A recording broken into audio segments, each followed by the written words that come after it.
Senator Ted Cruz is demanding an apology from President Obama. He wants the president to look millions of Americans in the eye tomorrow night at the State of the Union and say he is sorry to every single person who lost his or her health insurance. Is that going to happen? Senator Cruz joins us. Nice to see you, sir. Great to see you, Greta. Okay, so first, what are the odds that's going to happen? Well, unfortunately, the odds are not high. This president has not taken responsibility for the harms that have come from his policies. Well, he did apologize on an interview last November. He said he regretted that as a consequence of the ObamaCare. So it's not like he's been totally silent on it. You know, that's true. But you know, an apology is empty if there's no action after it. You know, I mean, as you know, I've got two little girls at home.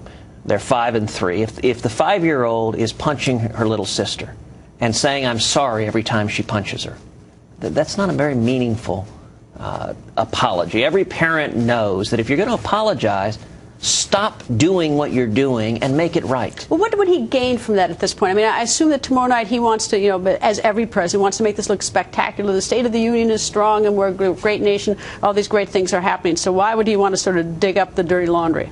Well, because people are still hurting. I mean, when I go home to Texas, which I try to do every week, every trip I meet Texans who come up to me and say, "My health insurance was canceled because of Obamacare. I'm scared. My kids are sick. I don't know what to do." Are they not in the exchange with subsidies? Some are, but some are not. You know, I mean, altogether, we've had over 5 million people whose health insurance has been canceled because of Obamacare. The administration estimates that about 3 million have in some way or shape or form gotten insurance. But McKinsey & Company says of those 3 million, only 11% didn't have insurance. That's only about 330,000. So think about this. To extend insurance to 330,000 people who didn't have it, President Obama and his administration has screwed up the health care for potentially tens or hundreds of millions of Americans. It doesn't make any sense. Well, there are 48 million estimated who didn't have insurance before Obamacare.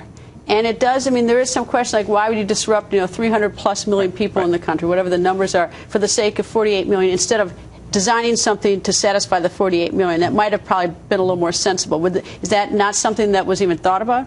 Well, in this instance, Obamacare doesn't come anywhere close to providing insurance for those 48 million. I mean, the estimates are 330,000 people. You know, it would have been cheaper to send a check to each of those people for $1 million.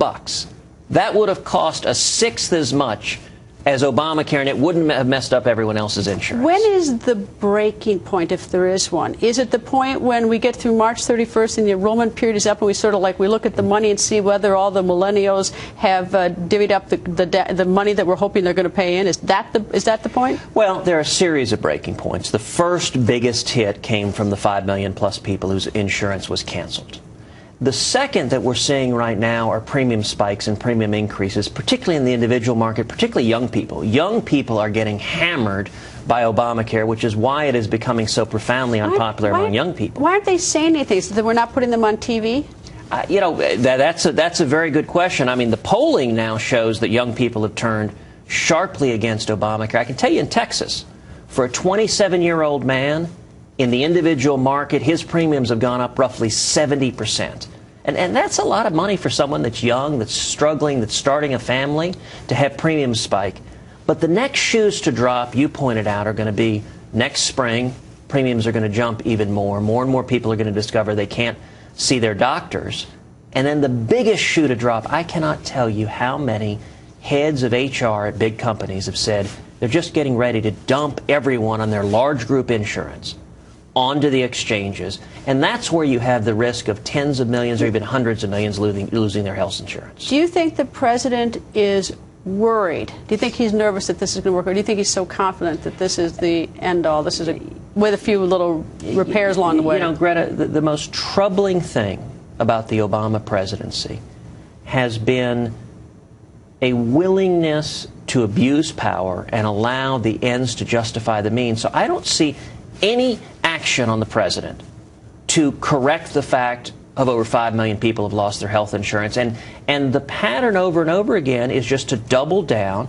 Tomorrow on the State of the Union, he apparently is going to announce that he is sidestepping Congress even more and simply going to force his agenda on the American people through executive orders. That's not the way our Constitution works. That's an abuse of power.